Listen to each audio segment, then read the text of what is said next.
प्रस्तुत है कार्यक्रम post box number 111। Post box number 111। श्रोताओं नमस्कार। पोस्ट बॉक्स नंबर 111 में आप सबका बहुत बहुत स्वागत है। मैं हूं जैनेन्द्र। हमारे पूर्वोत्तर के राज्यों में से एक राज्य सिक्किम, जिसके बारे में आपने बहुत बार सुना होगा, सुनते ही रहते हैं। वैसे अगर प्राकृतिक सौंदर्य की दृष्टि से देखें तो बहुत कुछ ऐसा है जो वहां पर हम देखना चाहते हैं, देखने की उत्कंठा रहती है, धार्मिक और आध्यात्मिक दृष्टि से भी और प्राकृतिक दृष्टि से भी, क्योंकि वो प्रदेश प्राकृतिक सौंदर्य से भी और बहुत विशिष्ट तरह का सौंदर्य है, उससे पूरी तरह से समृद्ध है। आप तो जानते हैं कि वही राज्य है जहां भारत की जो सबसे ऊंची चोटी है, शिखर है, कंचनजंगा, वो इसी राज्य में स्थित है, सिक्किम में। और सिक्किम ही वो राज्य है जो भारत का पहला ऑर्गेनिक स्टेट बना 2015-16 में। इसके अलावा पर्यावरण को लेकर वहां लोगों में बहुत जागरूकता है। खेती और पर्यटन वहां की अर्थव्यवस्था का मुख्य आधार है और इन दोनों ही क्षेत्रों में प्रकृति के संरक्षण को लेकर बहुत विशेष कार्य किए जा रहे हैं। खैर, हम आज जो चर्चा करने जा रहे हैं वो हम करेंगे सोमगो लेक की। सोमगो लेक, जिसका जिक्र प्रधानमंत्री महोदय ने किया, और सांगे शेरपा से तो हम बातचीत करेंगे जिनका उल्लेख प्रधानमंत्री महोदय ने अपने मन की बात में किया, और इस बहाने उस लेक के, यानी छंगू लेक जिसका स्थानीय भाषा में या बोली में नाम है, उसके जीर्णोद्धार की जो कहानी है, जो यात्रा है, और इस बहाने वहां के पूरे क्षेत्र में पर्यावरण को लेकर जो तमाम तरह के कार्य किए जा रहे हैं, प्रयास हो रहे हैं, उस पर भी हम कुछ चर्चा या जानकारी जरूर आप तक पहुंचाना चाहेंगे, क्योंकि ये जानकारियां, ये सूचनाएं हमें प्रेरणा देती हैं, हमें भी कुछ करने के लिए प्रोत्साहित करती हैं। तो आइए इस कार्यक्रम में आज ध्यान से इन बातों को आप सुने, लेकिन सबसे पहले आप सुने प्रधानमंत्री महोदय के मन की बात का वो हिस्सा जिसमें उन्होंने इस लेक यानी सोमगो लेक के संरक्षण और सांगे शेरपा के बारे में उल्लेख किया और बड़ी प्रसन्नता जाहिर की, जो उपलब्धियां इस लेक के जीर्णोद्धार के लिए, इसके संरक्षण के लिए वहां के लोगों ने, वहां की पोखरी संरक्षण समिति ने मिलकर की। मेरे प्यारे देशवासियों, जब हमारी संकल्प शक्ति मजबूत हो तो बड़ी से बड़ी चुनौती भी आसान हो जाती है। इसकी मिसाल पेश की है सिक्किम के थेगू गांव के संगे शेरपा जी ने। ये पिछले 14 साल से 12,000 फीट से भी ज्यादा की ऊंचाई पर पर्यावरण संरक्षण के काम में जुटे हुए हैं। संगे जी ने सांस्कृतिक और पौराणिक महत्व का सोमगो लेक, उसे स्वच्छ रखने का बीड़ा उठा लिया है। अपने अथक प्रयासों से उन्होंने इस ग्लेशियर लेक का रंग रूप ही बदल डाला है। साल 2008 में संगे शेरपा जी ने जब स्वच्छता का यह अभियान शुरू किया था, तब उन्हें कई मुश्किलों का सामना करना पड़ा, लेकिन देखते ही देखते उनके इस नेक कार्यों में युवाओं और ग्रामीणों के साथ ही पंचायत का भी भरपूर सहयोग मिलने लगा। आज आप अगर सोमगो लेक को देखने जाएंगे तो वहां चारों ओर आपको बड़े बड़े गार्बेज बिन्स मिलेंगे। अब यहाँ जमा हुए कूड़े कचरे को रिसाइकलिंग के लिए भेजा जाता है। यहाँ आने वाले पर्यटकों को कपड़े से बने गार्बेज बैग्स भी दिए जाते हैं ताकि कूड़ा कचरा इधर उधर न फेंके। अब बेहद साफ सुथरी हो चुकी इस झील को देखने हर साल करीब 5 लाख पर्यटक यहाँ पहुंचते हैं। ऐसी ही कोशिशों के बदौलत आज सिक्किम की गिनती भारत के सबसे स्वच्छ राज्यों में होती है। मैं संगे शेरपा जी और उनके साथियों के साथ साथ देश भर में पर्यावरण संरक्षण के नेक प्रयास में जुटे लोगों की भी हृदय से प्रशंसा करता हूं। श्रोताओं, आपने सुना प्रधानमंत्री महोदय के मन की बात का वो हिस्सा जिसमें सिक्किम के इस लेक का यानी झील का उन्होंने जिक्र किया है और सांगे शेरपा का जिक्र किया है। तो आइए सीधे चलते हैं सिक्किम, सांगे शेरपा के पास।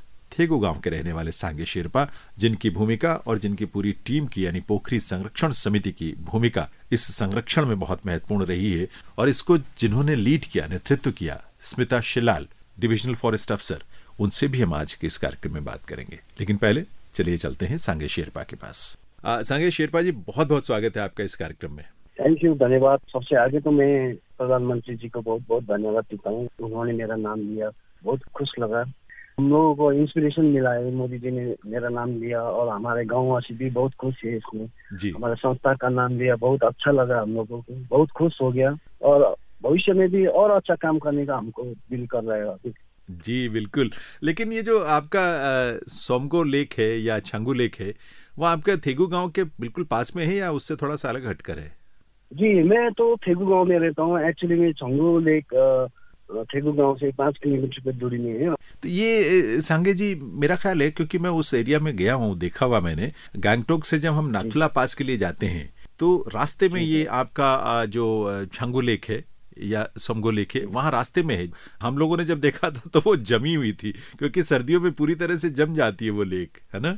जी सर, एक्चुअली में ये छांगु लेक सिक्किम का गैंगटोक का जो कैपिटल है, हमारा सिक्किम का जो गैंगटोक कैपिटल है, हाँ। उससे 35 किलोमीटर पड़ता है छांगु लेक। अच्छा। और ये 12,400 फीट में है, और विंटर में जो ये पूरे ही फ्रोजन हो जाता है। अभी जनवरी फरवरी में तो पूरे फ्रोजन होता है, पूरा स्नोफॉल होता है इधर में।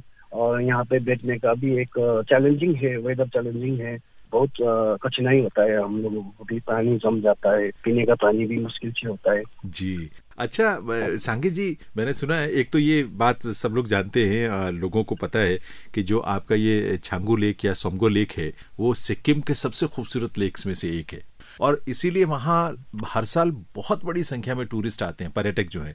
तो इसकी वजह से मेरा ख्याल है गतिविधियां वहाँ, बहुत आर्थिक गतिविधियां भी इससे काफी तेज उनको गति मिलती होगी, लोगों की रोजी रोटी का भी ये साधन बनता होगा। जी सर जी। एक्चुअली में सर पहले 1990 तक तो कोई टूरिज्म का सेक्टर नहीं था इधर में। 1990-95 तक तो कोई टूरिज्म नहीं आता था, टूरिस्ट नहीं आता था। अच्छा। जैसे ही ये टूरिज्म का क्षेत्र हो गया, धीरे धीरे से टूरिस्ट आने लगा। हमारा जो लोग है उन लोगों भी थोड़ा टूरिस्ट को चाय वाय बिस्किट वगैरह जिसके अपना गुजारा कर लेते हैं। तो जैसे जैसे टूरिस्ट ज्यादा होने लगा, वैसे वैसे हमारा संगठन के लिए भी गवर्नमेंट ऑफ सिक्किम ने फॉरेस्ट डिपार्टमेंट में एक नोटिफिकेशन निकाला। उसके बाद में ये संगठन का काम भी शुरुआत हुआ, और हम लोग यहाँ पे बैठते हैं। यहाँ पे हमारा गाँव वासी लोग बहुत है, 265 फैमिली से भी ज्यादा है। हाँ। वो लोग एक टूरिज्म पर ही निर्भर है सर जी।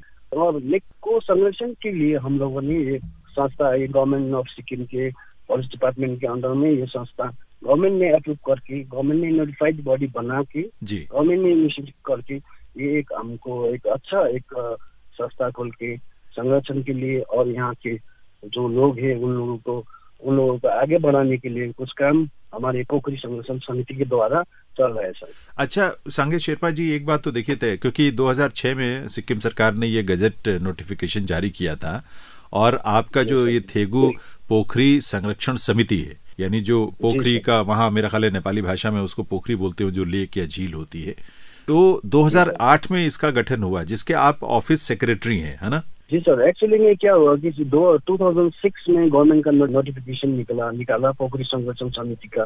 सिक्किम भर में जितने भी लेक है उन लोगों को लेक को प्रोटेक्शन और कंजर्वेशन करने के लिए एक पोखरी संरक्षण समिति ऑल ओवर स्टेट में कहीं पोखरी की रक्षा के लिए निकालना पड़ेगा, बनाना पड़ेगा बोल के गवर्नमेंट ने एक नोटिफिकेशन बना दिया सर। जो छांगु लेक है या इस तरह की पोखरियां हैं वहाँ पर सिक्किम में, वहाँ के जीवन में इसका क्या महत्व है शेरपा जी? जी सर। एक्चुअली में छांगु लेक एक पवित्र स्थान है सर। यहाँ पे साल में एक बार बहुत बढ़िया पूजा होता है सर। तो वो तो गुरु पूर्णिमा के अवसर पर होता है शायद? जी गुरु पूर्णिमा ये अगस्त के महीने में होता है, रक्षाबंधन के दिन में होता है सर। हाँ। इसमें ऑल ओवर स्टेट, हमारे स्टेट का जितना भी गाँव उन्हें बैठा हुआ है वो पूजा करने के लिए आता है। वहाँ पे हमारा छांगु लेक का मंदिर में आके कुछ प्रसाद चढ़ा के, कुछ अपना फ्यूचर अच्छा हो, हमारा कुछ दुख बीमार ना हो, ये हम लोग उधर पे जाके प्रेयर करते हैं सर। और ये छांगु लेक एक पवित्र स्थान है, जो कि हमारे एंसेस्टर ने भी ये माना हुआ है कि छांगु लेक में एक बहुत ही देवी का वास स्थान है बोल के बताया है सर। तो हम लोग बहुत ही पवित्र स्थान मानते हैं, और इसको सुरक्षा करने का भी हमारा एक ड्यूटी है बोल के सर हम लोग ये मानते हैं। तो ये जो वहाँ आते हैं लोग, बल्कि मैंने सुना है कि जो हीलर्स होते हैं, दूसरों को किसी तरह से उनको उनकी कठिनाई या परेशानी दूर करते हैं, उनको ठीक करते हैं, झाकरीज बोलते हैं ना आप? क्या जी झाकरी बोलते हैं वो लोग? खासतौर पर आते हैं इस टाइम में, गुरु पूर्णिमा के समय। ये उनको मान्यता है कि यहाँ के पानी में वो हीलिंग क्वालिटी बहुत ज्यादा है, तो वहां से वो क्वालिटी लेके जाते हैं और दूसरों को भी हील करते हैं, ऐसा है? जी सर। ये पवित्र, ये तो उस दिन में गुरु पूर्णिमा के दिन में ये पानी एकदम स्वच्छ होता है सर। अच्छा। और हम लोग पानी भी लेके घर में जाते हैं, वो पानी को साल भर खाते हैं। कभी बीमार हो जाता है वही पानी हम लोग अपने सिर में डालते हैं, आंख में डालते हैं, कुछ बीमार अच्छा हो जाए। हमारा ये एकदम आस्था जैसा ही है सर वो। अच्छा, तो उस पानी में इतनी ताकत, इतनी शक्ति है कि वो ये सब विश्वास करते हैं कि उससे उनके तमाम कठिनाइयां, परेशानियां, बीमारियां या शारीरिक कष्ट जो है वो दूर हो सकते हैं उससे। जी सर, यस सर। सांगे शेरपा जी, आपसे बहुत कुछ आज जानने का मन है, क्योंकि हम सबका उत्साह बढ़ता है ऐसी बातों के बारे में सुनकर, उसके बारे में जानकर। श्रोताओं, कार्यक्रम आप सुन रहे हैं पोस्ट बॉक्स नंबर 111, और आज इस कार्यक्रम में अभी हम बात कर रहे हैं सांगे शेरपा से, जो कि सिक्किम के थेगू गांव के निवासी हैं, और सोमगो लेक या छंगू लेक के संरक्षण में वहां जो इन्होंने भूमिका निभाई है, इनकी संस्था और दूसरे लोगों ने मिलकर, उसके बारे में प्रधानमंत्री महोदय ने अपने मन की बात में जिक्र किया था। और इसीलिए हमारी इच्छा हुई कि हम संपर्क करें और संपर्क करके उनसे बात करें, क्योंकि ऐसी चर्चाएं बहुत प्रेरणादायक होती हैं, हमारे लिए भी, उनके लिए भी, जो इस क्षेत्र में कुछ करने की उत्सुकता या उत्कंठा रखते हैं, या उनके मन में अगर कोई सोच है, और सोच नहीं है तो होनी चाहिए, क्योंकि प्रकृति का संरक्षण तो बहुत ही आवश्यक है। वो है तो हम हैं। तो आइए एक बार फिर से जुड़ते हैं सांगे शेरपा से। सांगे जी, जब टूरिस्ट बढ़ने शुरू होंगे, जैसा आपने बताया, और ज्यादा संख्या में लोग जब बाहर से आते हैं, तो बहुत तरह का कूड़ा कचरा भी जनरेट होता है वहां पर। इस तरह की चीजों की वजह से वहां का जो स्थानीय वातावरण है, क्लाइमेट है, पूरा प्रभावित होता है। और ये तो बड़ा सेंसिटिव है, बहुत संवेदनशील लेक है आपका। तो अगर लेक को क्षति पहुंचती है तो हर चीज पर उसका आघात या उसका असर पड़ता है। तो कैसे शुरुआत की आप लोगों ने 2008 में, जब ये संस्था आपकी बनी थी? जी सर, एक्चुअली में क्या हुआ कि सर 1995 to 2000 के अंदर में बीच में हमारा टूरिज्म का क्षेत्र खुल गया सर। उधर में टूरिज्म बहुत बढ़ने लगा सर। अच्छा। तो वहाँ पे संरक्षण के लिए कोई समिति नहीं था, कोई कुछ नहीं कर रहा था, बहुत कचरा हो गया था सर उस टाइम में। गार्बेज का कोई ध्यान नहीं रखता था, कोई पॉल्यूशन का, कंजर्वेशन का कुछ इनिशिएटिव था। गवर्नमेंट इनिशिएटिव ले रहा था, लेकिन जैसे गाँव वाला का साथ नहीं मिल रहा था, तो कुछ मुश्किल पड़ रहा था सर। अच्छा। तो उस टाइम में क्या हुआ, उस टाइम में फॉरेस्ट डिपार्टमेंट ने बहुत ही सोच समझ के एक इनिशिएटिव लेके पोखरी संरक्षण समिति का गठन करके, वहाँ का लोगों को इन्वॉल्व करके लेक को प्रोटेक्शन करने का एकदम जरूरी है बोल के गवर्नमेंट ने नोटिफिकेशन निकाल दिया सर। अच्छा। तो उसके बाद में हमारा पोखरी संरक्षण समिति का गठन के लिए एक ग्राम सभा आयोजित किया गया था सर। और ग्राम सभा में हमारा पोखरी संरक्षण समिति का फॉर्मेशन हो गया सर उस टाइम में। अच्छा। मुझे भी उसी टाइम में ऑफिस सेक्रेटरी का चार्ज दिया गया और आगे काम करने के लिए जुड़ गया सर। दूसरा एनजीओ ने भी बहुत हमको हेल्प किया, कैसे काम करना है, कैसे संरक्षण करना है। गवर्नमेंट तो था ही, फॉरेस्ट डिपार्टमेंट था ही। एनजीओ से भी हम लोगों ने सपोर्ट मांगा, उन लोगों ने हमको सपोर्ट किया, कैसे कंजर्वेशन करना है। किस तरह का सपोर्ट आपने मांगा या और उन लोगों ने दिया? उन्होंने जो टेक्निकल सपोर्ट था, जैसे कि टेक्निकल सपोर्ट होता है, कुछ पैम्फलेट वगैरह बनाना पड़ता है, अवेयरनेस प्रोग्राम वगैरह दिया सर। जैसे हमारा पोखरी संरक्षण समिति फॉर्मेशन हुआ सर, हम लोगों को गवर्नमेंट से ये भी हम लोगों को दिया है कि जितना भी टूरिस्ट आता है, हम लोग एक आदमी को 10 रुपए कलेक्शन करता है सर। वो 5 रुपए गवर्नमेंट रेवेन्यू में चला जाता है, 5 रुपए हम पोखरी संरक्षण समिति के अकाउंट में होता है सर। अच्छा, उससे क्या करते हैं आप लोग? साल में एक एनुअल जनरल मीटिंग कॉल करता है सर। अच्छा। एक ग्राम सभा होता है, ग्राम सभा में हम लोग क्या करेंगे, अगले आने वाले साल में क्या करेंगे, गार्बेज के लिए कितना पैसा छुटाएंगे और सिल्टेशन के लिए कितना छुटाएंगे, प्लांटेशन के लिए कितना छुटाएंगे, ये सब हम लोग एनुअल प्लान बनाते हैं सर। साल भर में क्या क्या करेंगे, प्लान बना के प्रायोरिटी बेस में हम लोग काम करेंगे सर। अच्छा।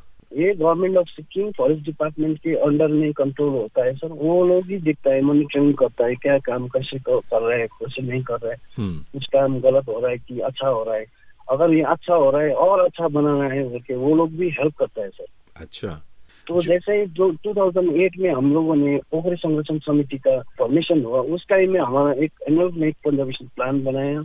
उस प्लान में हम लोगों ने क्या किया कि जितना भी पहले तो लेक के पास में ही दुकान बहुत था दुकान सर जी। 2007-8 में लेक के पास दुकान था। तो सबसे आगे का स्टेप क्या हुआ कि हम लोग गाँव के आदमियों के साथ समाज में मिलकर एक मीटिंग कॉल किया। तो जैसे मीटिंग कॉल किया, वो जितना भी लेक के पास में दुकान था उसको शिफ्ट करके नीचे में गवर्नमेंट ने एक अलॉटेड जगह उनको दिया, बनाया हुआ है सर। उधर में शिफ्ट कर दिया सर। तो लोग तैयार हो गए थे इसको शिफ्ट करने के लिए?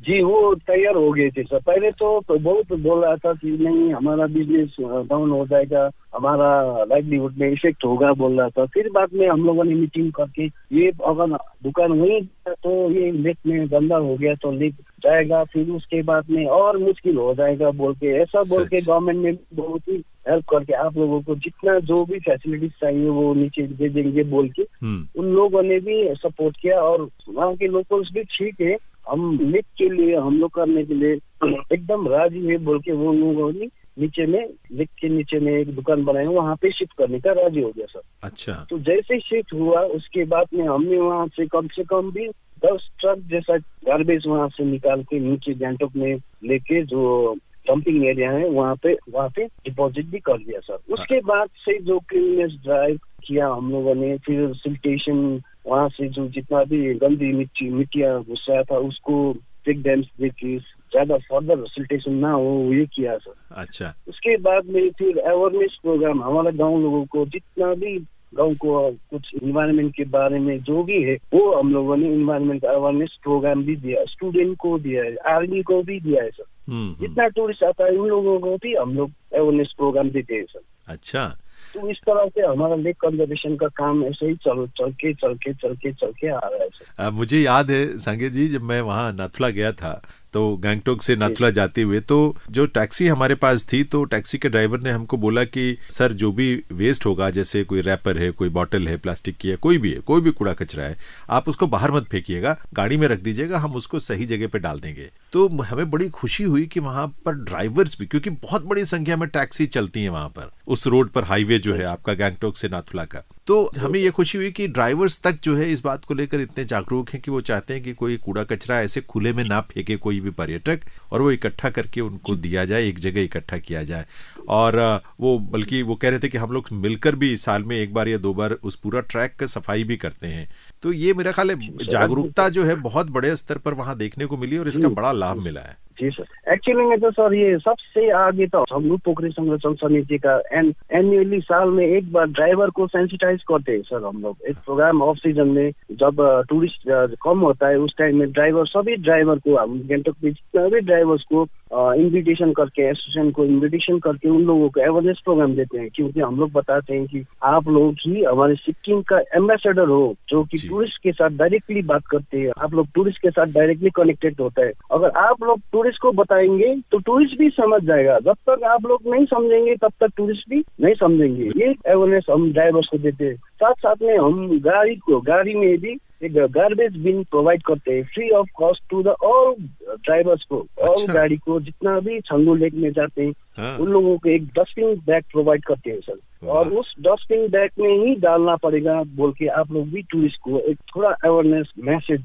अगर ऐसा किया तो सिक्किम का इमेज भी बहुत बढ़ जाएगा और हमारा सिक्किम का ड्राइवर्स का भी इमेज बढ़ेगा बोल के हम लोग बारम्बार उन लोगों को अवेयरनेस देते हैं, और वो लोग भी मान जाते हैं। इतना खुश हो जाता है कि ड्राइवर्स भी बहुत कोऑपरेटिव है। बिल्कुल। और हमारे यहाँ सिक्किम में बहुत से एनजीओ है जो कि waste management awareness, environment protection में बहुत अवेयरनेस देने वाला हमारे सिक्किम में बहुत संस्था भी है, और उस संस्था से हम लोग भी जुड़े हुए हैं। एक चीज बताएं सांगे जी कि इतनी बड़ी संख्या में टूरिस्ट बाहर से आते हैं, स्थानीय स्तर पर भी जो गार्बेज या कचरा जो इकट्ठा होता है, मार्केट भी है, गांव भी है, लोग रहते भी हैं, यहाँ तक कि जो पशु जैसे याक है, याक की सवारी भी वहां पर करवाई जाती है, तो वो भी कुछ न कुछ, हाँ, तो उसकी कुछ न कुछ गंदगी होती है। तो ये गंदगी का इकट्ठा करना, फिर उसको कैसे अलग अलग करना, फिर उसको पहुंचाना जहां पर उसका ट्रीटमेंट हो सकता है या उसको रिसाइकिल किया जा सकता है, ये पूरा प्रक्रिया क्या है, कैसे करते हैं आप लोग? जी सर, पहले तो जब 2008 में हमने संस्था खोला था उस टाइम में कचरा कलेक्शन करते थे डायरेक्टली हम लोग। हमारे गैंगटॉक में एक 32 नंबर माचक बोलने वाला जगह है, उसमें डायरेक्टली भेज देते सर। अच्छा। तो अभी क्या हुआ, जीरो वेस्ट का जो है अवेयरनेस चल रहा है ना सर, हाँ। उसमें सेग्रीगेट करना पड़ता है सर। बिल्कुल। तो जैसे ही ये स्कीम आया, जो इसके ऊपर में जो टेक्निकल मेथड थे सर, उन लोग ये टेक्निकल मेथड हम लोगों ने अडॉप्ट किया है सर। तो अभी क्या होता है कि हम लोग जितना भी हमारा छंगू लेक के पास में जो दुकान है उन लोगों को dry waste and wet waste में डिफरेंट करके 2 डस्टबिन रखना है बोल के हम लोगों ने उन लोगों को डायरेक्शन भी किया है, उसमें अवेयरनेस भी किया है, उन लोगों को बताया है कि ड्राई वेस्ट क्या है, वेट वेस्ट क्या है, उसको अलग अलग से रखना है। अरे वाह। तो 2009-10 के बीच में सर हम लोगों ने रिसोर्स रिकवरी सेंटर भी क्रिएट किया है छंगू लेक में सर। अच्छा। रिसोर्स रिकवरी सेंटर है हमारे छंगू लेक में, और हमारा क्या होता है कि सुबह में हमारा जो लेक गार्ड्स है, हमारे सफाई कर्मचारी है, हमारे छंगू पोखरी संरक्षण समिति के काम करने वाले हैं, वो लोग सुबह घंटी बजाते हैं, वो लोग आते हैं, ड्राई वेस्ट वेट वेस्ट अलग से लेके अलग अलग रखते हैं। तो हमारा जो उधर में आदमी लोग है, हमारा जो का स्टाफ है, वो लोग सेग्रीगेट करता है सर। जो कार्टून होता है, कार्टून अलग से रखता है, चटा बैग्स अलग से रखता है, प्लास्टिक बैग्स अलग से रखता है, सैक्स अलग से रखता है। तो ड्राई वेस्ट, वेट वेस्ट, जितना भी रीयूज होने वाला आइटम है हम लोग वेंडर्स को भेज देते हैं जो रीयूज करते हैं ना सर। अच्छा। तो गैंगटॉक में हम जो रीयूज वाला जो स्क्रैप डीलर्स है उन लोगों को दे देते हैं। अच्छा। और तो उससे जो रेसिड्यू है, जो काम नहीं लगने वाला है, वो गैंगटॉक में मानसद में जिसका ट्रीटमेंट होता है उधर ही भेज देते हैं सर। ऐसा करके हमारा वेस्ट मैनेजमेंट इस तरह से चल रहा है सर। ये बहुत आप लोग कमाल का काम कर रहे हैं और जो परिणाम है वो भी दुनिया देख रही है। और जब मन की बात में प्रधानमंत्री जी ने इसका उल्लेख किया तो सबको उत्सुकता हुई होगी और इसी वजह से आज हम आपसे बात कर रहे हैं ताकि विस्तार से हम जान सकें कि ये कैसे कैसे आप लोगों ने ये काम किया। एक बड़ी मैंने रोचक बात सुनी शेरपा जी, जो ये छांगू लेक के बारे में मैंने सुना कि जो इसका सरफेस होता है उसका जो पानी वो उसका रंग बदलता रहता है, ऐसा है क्या? जी सर, ऐसा होता है सर। विंटर में तो एक ये थोड़ा काला काला दिखाई देता है सर, और समर में तो पूरा ब्लू ही दिखाई दे रहा है सर। कभी कभी ग्रीन भी हो जाता है सर। ये सर हम लोग भी नेचुरल फिनोमेनन है सर, हमको भी इतना ज्यादा अच्छा पता नहीं, लेकिन जब भी मैंने ऑब्जर्व किया है कभी कभी कलर तो चेंज होता है सर। होता है ना। मैं बहुत खुश हूँ कि प्रधानमंत्री जी ने मेरा नाम लिया, मेरे को उत्साहित किया, मेरे को और प्रेरणा मिला मेरे को काम करने के लिए। लेकिन मैं अभी एक कहना चाहता हूँ कि सर ये जितना भी मोदी साहब तक मेरा ये काम का बारे में, उत्साह के बारे में पहुंचा, ये सिर्फ मेरे ही नहीं, हमारे गाँव वासी भी इसमें जुड़े हुए, हमारे संस्था के लोग जुड़े हुए, साथ साथ में गवर्नमेंट भी जुड़े हुए, फॉरेस्ट डिपार्टमेंट भी जुड़े हुए हैं सर जी। मैं इन सभी लोगों को भी अपना सहभागिता समझता हूँ सर। इन लोग अगर वो लोग भी साथ नहीं होते तो मेरा नाम भी नहीं आना था। अच्छा। तो वही कहना चाहता हूँ कि सिर्फ मेरा ही श्रेय नहीं, इसमें हमारा गाँववासी का भी श्रेय है, निश्चित रूप से संस्था का श्रेय है, गवर्नमेंट का भी श्रेय है और हमारे फॉरेस्ट डिपार्टमेंट का भी श्रेय, यही बताना चाहता हूँ सर। जी बहुत अच्छी बात है, क्योंकि देखिए एक आदमी या दो आदमी या कुछ लोग मिलकर इस काम को, इतना बड़ा काम जो है नहीं कर सकते जब तक कि बहुत सारा समाज से, सरकार से, व्यवस्था से, खासतौर पर युवाओं का, संस्थाओं का सहयोग ना मिले। और आप लोगों ने वो सबने सहयोग किया और सबने मिलकर काम किया और उसी वजह से आज ये उपलब्धि हासिल हुई। और जब ये झील आज साफ सुथरी हो चुकी है तो जिस तरह प्रधानमंत्री जी ने स्वयं कहा कि लगभग 5 लाख के करीब पर्यटक जो है अब वहाँ पहुँचते हैं और देखते हैं, तो सबका फायदा है इसमें, सबको लाभ है, आर्थिक रूप से भी लाभ है, पर्यटन को लाभ है जी। तो सांगे शेरपा जी आपका बहुत बहुत आभार हमसे जुड़ने के लिए, समय देने के लिए और इस बातचीत के लिए। थैंक यू सर, आपको भी बहुत बहुत धन्यवाद, ऑल इंडिया रेडियो को भी धन्यवाद, मन की बात को भी धन्यवाद। सबसे बड़ा धन्यवाद हमारे सिक्किम वासी, हमारे संस्था की तरफ से प्रधानमंत्री मोदी जी को बहुत बहुत धन्यवाद देता हूँ सर। मोदी साहब तक हमें धन्यवाद के लिए आप लोग भी बता दीजिएगा। जरूर जरूर। श्रोताओं, कार्यक्रम आप सुन रहे हैं पोस्ट बॉक्स नंबर 111 और आज इस कार्यक्रम में हम बात कर रहे हैं उस लेक की जिसका जिक्र प्रधानमंत्री महोदय ने अपने मन की बात में किया, सोमगो लेक, छंगू लेक, जो कि स्थानीय भाषा में उसको बोलते हैं, वहां की बोली में उसका नाम है। और जिस तरह से चर्चा हमारे साथ की सांगे शेरपा ने, वहां ऑफिस सेक्रेटरी हैं जो कि वहां पोखरी संरक्षण समिति है थेगू गांव की, लेकिन और बड़े स्तर पर डिविजनल लेवल पर इस पूरी टीम को जो लीड करती हैं वो स्मिता शिलाल हैं, जो कि डिविजनल फॉरेस्ट अफसर हैं गैंगटॉक टेरिटरी जो है, फॉरेस्ट डिपार्टमेंट की जो टेरिटरी है उसकी, और लीड करती हैं पूरी टीम को उस एरिया में जितनी इस तरह की एक्टिविटीज होती है। तो सबसे पहले तो मैं स्मिता जी का, जो गैंगटॉक में है इस समय, फोन लाइन के जरिए हमारे साथ जुड़ी हैं, उनका बहुत बहुत स्वागत है इस कार्यक्रम में। नमस्कार स्मिता जी। नमस्कार। प्रधानमंत्री जी ने जब इस लेक का जो काम आप लोगों की लीडरशिप में पूरी टीम ने और लोगों ने मिलकर किया है, पहले तो उस पर आपकी प्रतिक्रिया जानना चाहेंगे, कितना उत्साह, कितना जोश और ज्यादा बढ़ गया लोगों का? नहीं, प्रधानमंत्री जी ने जब हमारे स्टेट का और जो छंगू लेक है जो हमारे डिस्ट्रिक्ट में पड़ता है, जब उनकी बात होल मन की बात में किया तो होल इंडिया, बाहर का अजबी फॉरेन कंट्री सभी में जब सिक्किम का नाम आया, वो तो बहुत गौरव की बात थी हम लोगों के लिए और हमारे वन विभाग के लिए, जो सिक्किम में हम लोग बहुत एफर्ट करके हर एक चीज में ये जो छंगू लेके उसको कंजर्व और मेंटेन करने की बेड़ा जो हम लोगों ने थामी हुई है होल फॉरेस्ट डिपार्टमेंट ने, तो उसको देख के हम लोगों को बहुत खुशी हुई और गौरवान्वित भी हुए हम लोग सब लोग। जी, सिक्किम इकोलॉजी के मामले में बहुत रिच है, वहाँ की बायोडाइवर्सिटी बहुत रिच है, लेकिन अगर हम सावधानी नहीं बरतेंगे स्मिता जी तो नुकसान भी बहुत ज्यादा हो सकता है।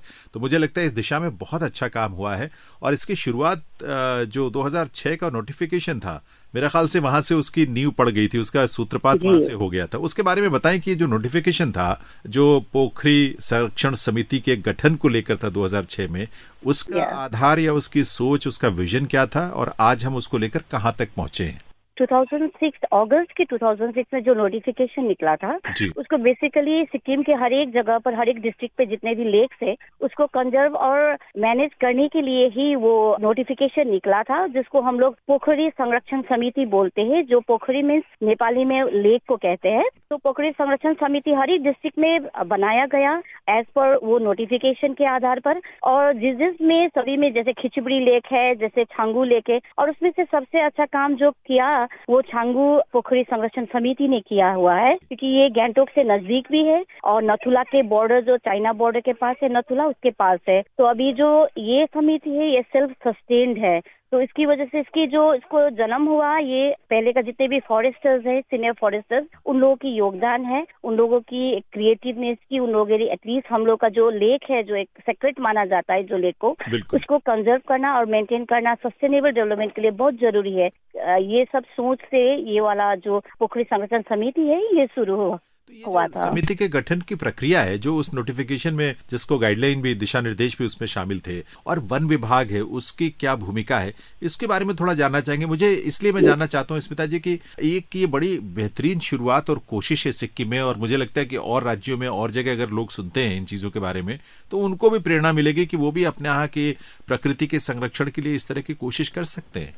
जी, जो नोटिफिकेशन निकला है ये फॉरेस्ट डिपार्टमेंट के अंडर से ही निकला है, सिक्किम गवर्नमेंट का, और इसमें जिस तरह से समिति बनाया हुआ है ये कमिटी है जिसमें जो चेयरमैन है वो, और डिस्ट्रिक्ट का जो डीएफओ होता है वो चेयरमैन रहता है, और इसका मेंबर सेक्रेटरी होता है जो उसका रेंज ऑफिसर रहता है, और जनरल सेक्रेटरी होता है, प्रेसिडेंट होता है, इस तरह से डिफरेंट एग्जीक्यूटिव मेंबर्स भी होते हैं। तो अमंग ये कमेटी बन के साथ में जो मेंबर्स होते हैं वो पूरे वहाँ के इलाके के आसपास के जो विलेजर्स हैं वो सभी को मेंबर्स लेके ये कमेटी बनाया हुआ है। तो ये कमेटी ही काम करती है, तो डायरेक्शन फॉरेस्ट डिपार्टमेंट के डायरेक्शन में क्या क्या करना है, तो वहाँ पे कंजर्वेशन के लिए, लेक के डेवलपमेंट के लिए, और वहाँ पोल्यूशन ना हो, अवेयरनेस, वो सब देखने के लिए फॉरेस्ट का पूरा टीम लगा रहता है एवरी टाइम। तो मुझे जिस तरह से प्रधानमंत्री जी हमेशा कहते हैं कि जन भागीदारी की जो अवधारणा है, जब तक हम उसको हासिल नहीं कर लेते हैं कुछ सफलता मिलने में कहीं ना कहीं दुविधा रहती है, और ये जन भागीदारी का बड़ा अच्छा एक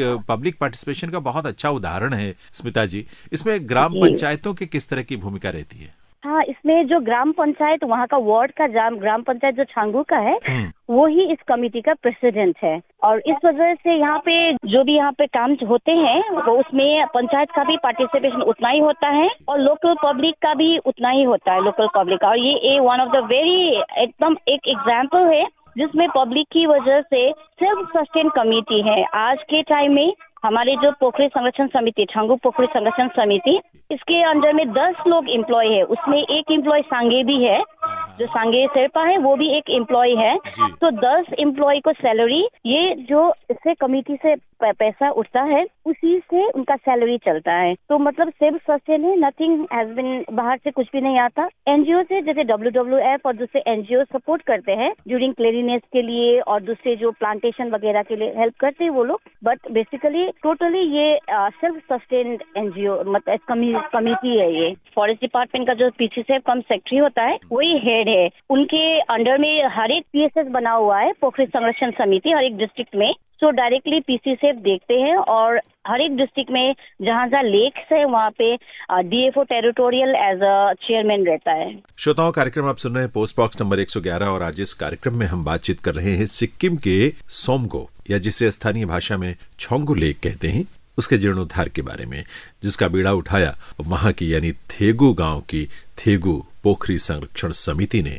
हमने पहले इसके कार्यालय सचिव सांगे शेरपा से बात की और इस समय हम बातचीत कर रहे हैं उसकी चेयरमैन, वहां की डिविजनल फॉरेस्ट अफसर स्मिता शिलाल से। आइए इस बारे में स्मिता शिलाल से कुछ और जानने की कोशिश करते हैं।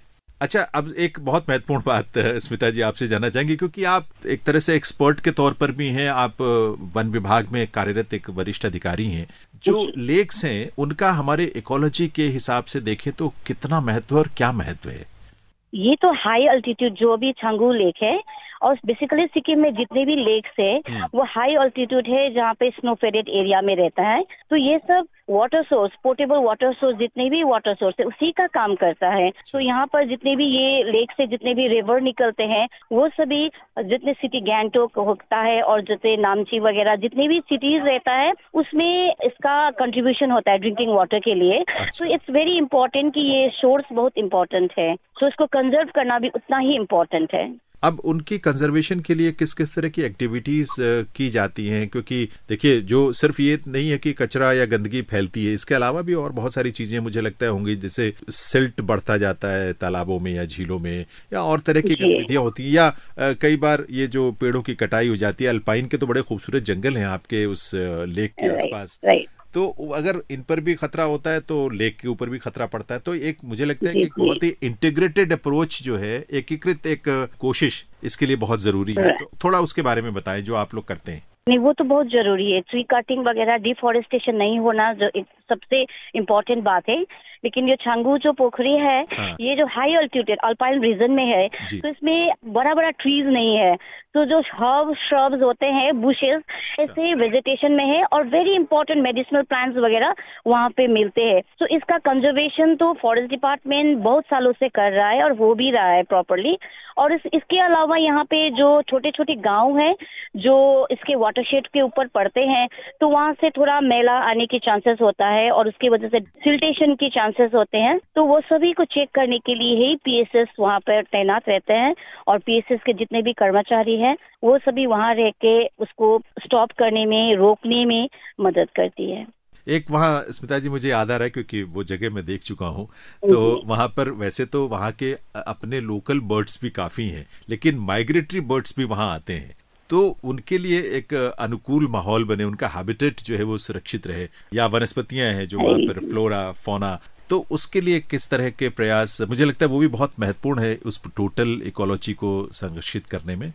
जी नहीं, वो जो माइग्रेटरी बर्ड है वो हमेशा वहाँ पे आते हैं, तो उसके कंजर्वेशन के लिए हर वक्त फॉरेस्ट डिपार्टमेंट और पीएसएस तैनात ही रहते हैं। और वहाँ पे जितने बेसिकली तो उनके कंजर्वेशन के लिए रहता है कि वहाँ पे अवेयरनेस, पीपल को अवेयरनेस होना बहुत जरूरी है, क्योंकि बेसिकली ये टूरिस्ट स्पॉट है, तो टूरिस्ट बाहर से भी आते हैं, तो वहाँ पे आके जो हैबिटेट को डैमेज करने का, इधर उधर मैला करना, वो सब चीजें होता है समटाइम। लेकिन जो हमारे पीएसएस में ओनली 3-4 तो हम लोगों का सिर्फ सफाई कर्मचारी ही है जो हर वक्त वहाँ पे रह के तैनात रह के जो भी लिटरिंग होता है, जो भी होता है, उसको क्लीन करते रहते हैं। और साथ में हम लोग अवेयरनेस प्रोग्राम फॉरेस्ट डिपार्टमेंट के अंतर्गत करते रहते हैं समय समय पर, जो टूरिस्ट को और सभी वहाँ पे आने वाले को अवेयरनेस होता रहता है। और कुछ महीने पहले हम लोगों ने जितने भी ड्राइवर्स टूरिस्ट लेके जाते हैं वहाँ पर, उनके लिए हम लोगों ने व्हीकल का जो गाड़ी के अंदर रहने वाला गार्बेज बैग है वो डिस्ट्रीब्यूट किया था पीएसएस के थ्रू से। तो वो करने से टूरिस्ट वगैरह बाहर गाड़ी से बाहर मैला नहीं फेंकेंगे, तो ड्राइवर का रिस्पॉन्सिबिलिटी रहता है कि वो वहाँ पर आने वाला की गार्बेज को प्रॉपरली ठीक जगह पर डिस्पोज करे। बिल्कुल। अच्छा, कैपेसिटी बिल्डिंग एक शुरुआती दौर में बहुत महत्वपूर्ण होता है, क्योंकि एक बार अगर लोग खुद सक्रिय हो जाएं, सक्षम हो जाएं, वो समझ जाए कि उनको कैसे करना है चीजों को, क्या उनका गोल है, तो आसान हो जाता है। लेकिन शुरुआत में थोड़ी दिक्कत रहती है। जो कैपेसिटी बिल्डिंग या क्षमता को बढ़ाने के लिए, बनाने के लिए किस किस तरह की एक्टिविटीज आप लोग करते हैं वहाँ? कैपेसिटी बिल्डिंग के लिए तो वहाँ पे ट्रेनिंग्स वगैरह भी देते हैं फॉरेस्ट डिपार्टमेंट के अंडर में। और जितने भी अभी स्टेक होल्डर्स है, जो याक, बेसिकली आपको पता होगा हाई अल्टीट्यूड में याक रहता है जो राइडिंग के लिए होता है, राइडिंग के लिए, टूरिस्ट के लिए होता है, तो वो सब लाइवलीहुड उसी से भी होता है। होटल्स को भी टूरिज्म को एनकरेजमेंट किया हुआ है वहाँ पे, तो टूरिस्ट है, टूरिस्ट गाइड है, वो सभी को लेके कैपेसिटी बिल्डिंग होता है वहाँ पे। बेसिकली टूरिज्म स्पॉट होने की वजह से इट इज जो जी टूरिज्म पे रिलेटेड है स्टेक होल्डर्स सभी को बेनिफिट है वहाँ पे। और बीच में हम लोग उन लोग को ट्रेनिंग्स वगैरह देते हैं और बाहर का एक्सपोजर भी ले जाते हैं। रिसेंटली सांगे भी एक्सपोजर के लिए थोड़ा 2-3 आदमी को लेके वहाँ के विलेजेस को लेके गए थे। तो सब टाइप ऑफ ट्रेनिंग और जो भी कैपेसिटी बिल्डिंग का काम होता है वहाँ पे अंडर द फॉरेस्ट डिपार्टमेंट। पोखरी रक्षक की नियुक्ति भी करते हैं आप लोग, जो जी जी जी अभी जो मैंने कहा था 10 एम्प्लॉयज है वो सभी पोखरी रक्षक हैं। अच्छा। तो डिफरेंट कैटेगरी में उन लोगों को रखा गया है। किसी को टिकट कलेक्शन में होता है, किसी को अवेयरनेस में रखा जाता है, सो दैट लिटरिंग कोई पब्लिक वगैरह बाहर पब्लिक प्लेसेस में लिटरिंग ना करें। तो इस वजह से जितने लोग रहे हैं अभी वही पोखरी रक्षक के नाम से ही जाने जाते हैं। और रिसेंटली हम लोगों का दूसरा एक हम लोगों ने PSS के थ्रू हम लोगों ने वहाँ पे मोबाइल टॉयलेट दिया है, सो दैट पोखरी के पास में कोई भी लिटरिंग या टॉयलेट वगैरह ना करे, यूरिनेशन ना करे। तो इस वजह से हम लोगों ने वहाँ पर उसका भी प्रबंध कर दिया है, वो भी PSS के थ्रू से ही किया हुआ है। अच्छा, एक बड़ी इंटरेस्टिंग बात ये लगी और मुझे लगा कि ये सब जगह होनी चाहिए कि आप लोगों ने जो वहाँ दुकानदार हैं, होटल के मालिक या होटल चलाने वाले हैं, गाइड्स हैं, या जो याक की आप बात कर रहे थे एनिमल ऑपरेटर्स हैं, तो इन सब के लिए आपने कोड ऑफ कंडक्ट आप लोगों ने बनाया हुआ है। वो किस तरह का कोड ऑफ कंडक्ट है, उसमें क्या क्या चीजें हैं और उसको लेकर लोगों का नजरिया क्या है जो स्टेक होल्डर्स हैं? स्टेक होल्डर्स का तो नजरिया बहुत अच्छा है इसमें, क्योंकि सभी का अर्निंग और लाइवलीहुड इसी में डिपेंड कर रहा है। अगर ये लेक ना रहेंगे तो वहाँ के आसपास से 5 विलेजेस हैं, तो 5 विलेज का दूसरा कोई सोर्स ऑफ इनकम नहीं होता है। तो इस वजह से वहाँ का टूरिज्म ही है जो बेसिकली, और वहाँ के टूरिस्ट जो जाते हैं वो छांगू लेक और नथुला के लिए ही जाते हैं। तो अगर टूरिस्ट ही ना रहे और टूरिज्म ही ना रहे तो लाइवलीहुड का तो आप स्टेक होल्डर्स को तो यूजलेस हो जाएगा, तो लाइवलीहुड ही नहीं रहेगा। तो इस वजह say that is very important, और उसी लेक को ही कंजर्वेशन करना बहुत इंपॉर्टेंट था, इसलिए उसको कंजर्वेशन हो रहा है। जी अच्छा स्मिता जी, चूंकि पर्यटकों की संख्या बढ़ती है यानी लोगों की आवाजाही बढ़ती है, तो कुछ न कुछ वहाँ के जैसे क्लाइमेट है उस पर भी असर थोड़ा सही या ज्यादा जो भी पड़ता जरूर है। तो कई बार बात होती है, चर्चाएं होती है कि हमें जो पर्यटन गतिविधियां उनको रेगुलेट करने की जरूरत है। अब इस तरह के रेगुलेशन को आप लोग भी वहाँ कुछ फॉलो करते हैं, कुछ नियम कानून बनाए हैं, कोई दिशा निर्देश आप लोगों ने रखे हैं, लोगों को बताते हैं उसके बारे में? एक्चुअली छांगू लेक तो वैसे ही पहले से फेमस ही था। एट द सेम टाइम नथुला जो बॉर्डर है उसकी वजह से भी बहुत वो जगह पर टूरिस्ट तो हमेशा ज्यादा जाते। अभी तो और बढ़ गया है, और हमारे जो आदरणीय PM सर के जो मन की बात में बताया सिक्किम के बारे में, तो उसकी वजह से फ्यूचर में और बढ़ेंगे। लेकिन उसको रेगुलेट किया हुआ है सिक्किम गवर्नमेंट ने कि एवरी डे का उतना जितना जाना है टूरिस्ट, एक कैपेसिटी रखा हुआ है, उससे ज्यादा नहीं जा सकते। जितना व्हीकल्स जाना होता है उससे ज्यादा व्हीकल्स को अलाउ नहीं करते हैं। तो इस वजह से अगर दिन में 5-6 हजार जाएंगे तो व्हीकल्स जाएंगे तो वहाँ पे थोड़ा प्रॉब्लम होगा। इस वजह से उसको रेगुलेट सिक्किम टूरिज्म डिपार्टमेंट करते हैं, और पासेस जो होता है वो टूरिज्म से पास मिलता है वहाँ जाने का। ऐसे फ्री में सभी लोग जा नहीं पाते हैं वहाँ पर, तो प्रॉपरली गवर्नमेंट की तरफ से जो पास मिलता है वो लेके जाना पड़ता है, और उसमें रेगुलेट है। चलिए, बहुत अच्छी बात है और बहुत प्रेरक बातें हैं। दरअसल ये जानकारियां इस कार्यक्रम के माध्यम से देश भर में लोगों तक पहुंच रही हैं। मुझे लगता है कि इस चर्चा में लोगों को बहुत सारे प्रेरक बिंदु मिलेंगे। स्मिता जी, बातचीत आपने की है, इसके लिए आपका बहुत बहुत आभार, और साथ ही बहुत सारी दुआएं और शुभकामनाएं भी आपके तमाम प्रयासों और आपकी पूरी टीम के लिए। Okay, thank you very much. तो श्रोताओं, ये थी स्मिता शिलाल जो कि डिविजनल फॉरेस्ट अफसर हैं गैंगटॉक में, और उनसे हम सीधे बात कर रहे थे उस चर्चा के संदर्भ में जो प्रधानमंत्री महोदय ने अपने मन की बात में की थी, छंगू लेक या सोमगो लेक के बारे में।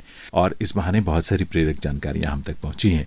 पर्यावरण हमारे लिए हमेशा प्राथमिकताओं में रहना चाहिए, और भारत में तो विशेष तौर पर ये आप जानते ही हैं कि प्रकृति को हमने केंद्र में रखा है हमेशा, धर्म की दृष्टि से भी, संस्कृति, संस्कार, हर दृष्टि से, और इसीलिए उसका संरक्षण करना हमारी प्राथमिकता होनी चाहिए। इसलिए भी ये जरूरी है कि ये सृष्टि बची रहे, आने वाली पीढ़ियों के लिए भी संरक्षित रहे और बेहतर रहे। बल्कि तो इस उम्मीद के साथ आज के कार्यक्रम से मैं जैनेंद्र अब विदा लेता हूँ। अपना ध्यान रखिएगा। नमस्कार।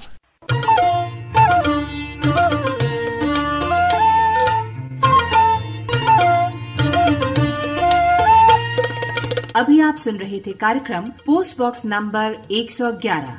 Post box number 111। इस कार्यक्रम के प्रस्तुतकर्ता थे Jainendra Singh. Post box number